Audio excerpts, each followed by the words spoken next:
Mission शक्ति के D4 module का टॉपिक है पॉक्सो एक्ट 2012।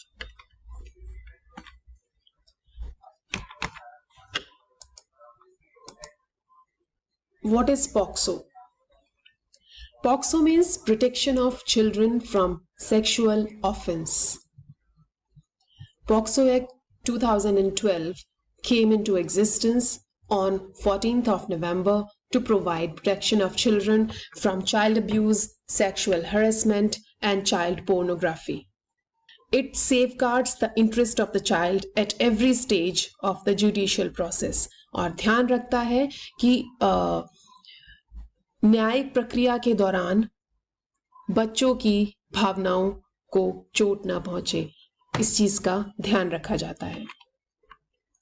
एक स्पेशल लॉ फॉर्म किया गया क्योंकि पहले इस तरह का कोई भी लॉ बच्चों के अधिकारों और उनकी सुरक्षा के लिए नहीं बनाया गया था। For the first time a special law has been passed to address the issue of sexual offence against children. Before passing of this act, sexual offenses were covered under different sections of IPC and didn't provide for all types of sexual offense against children.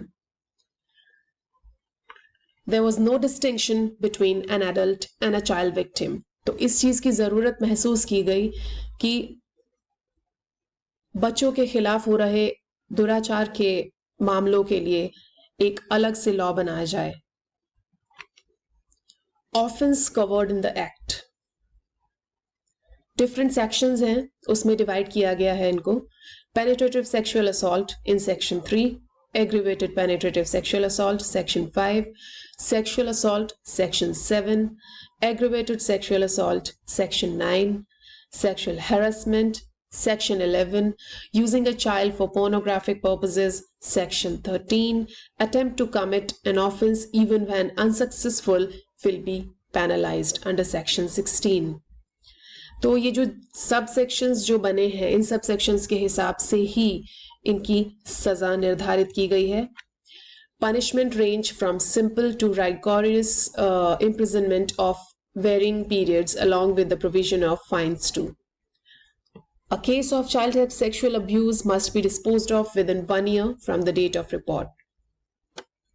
तो ये बहुत सही ये है कि 1 साल के अंदर अंदर ही रिपोर्ट के वो मैटर सॉर्ट आउट करना आवश्यक है। It provides for the special court to determine the amount of compensation to be paid to the child. ये पनिशमेंट्स हैं कुछ उन्हीं सेक्शंस जो हमने अभी देखे, उन्हीं सेक्शंस के अंदर डिफरेंट जो उनकी दंड निर्धारित किए गए हैं। पेनिट्रेटिव सेक्सुअल असॉल्ट सेक्शन 3 के अंडर आपको अगर व्यक्ति को दुराचार के उसमें पकड़ा जाता है तो 7 साल से लेकर के आजीवन कारावास की सजा हो सकती है और फाइन भी है। सेक्शन 5 के under it can be extended from 10 years to life imprisonment and fine. Section 7 के under it may be 3 to 5 years and fine. Under section 9 from 5 years to 7 years and fine. Under section 11, 3 years and fine. And if a child is being used for pornographic purpose, under section 13, it's 5 years and fine, but in subsequent conviction, it may be 7 years and fine. अब अगर इस तरह की कोई वारदात होती है, responsible कौन है रिपोर्ट करने के लिए? Parents, public servant, child line, doctors और हॉस्पिटल्स। अगर ये केस उनके पास आता है तो दे आर रिस्पॉन्सिबल कि उन्हें इमीडिएट रिपोर्ट करना चाहिए। Competent authorities in schools and hostels, अगर इस तरह की कोई भी घटना स्कूल्स और हॉस्टल प्रीमाइसेस में होती है। Teachers, social workers, concerned adult, any child, general public. तो बात यह है कि अपनी जिम्मेदारी को समझें और अगर इस तरह का कोई भी केस आप ऑब्जर्व करते हैं तो इमीडिएट रिपोर्ट करें।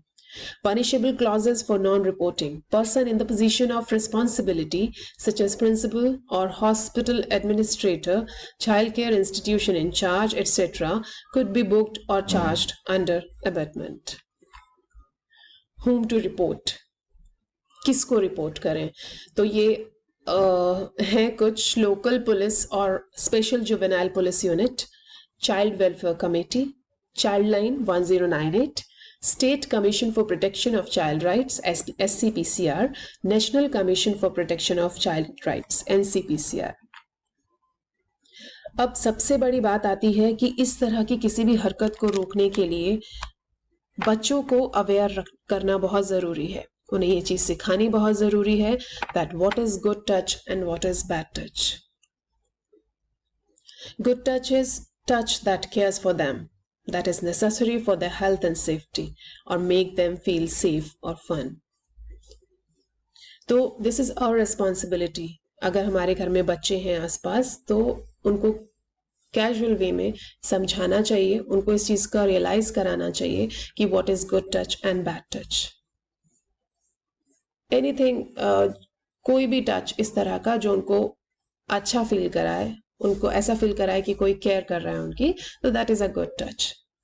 A hug by mom, pat on the back, high five from a coach, make them feel good. Okay, and bad touch. Bad touch is any touch that make them scared or uncomfortable, any touch hurting their private parts. और उनको इस चीज के बारे में समझाया जाए कि अगर कुछ भी ऐसा होता है तो इमीडिएट इन्फॉर्म करें, बताएं, ताकि इस बारे में आगे एक्शन लिया जा सके. So this is our responsibility to be aware and make others aware and be safe. Thank you so much.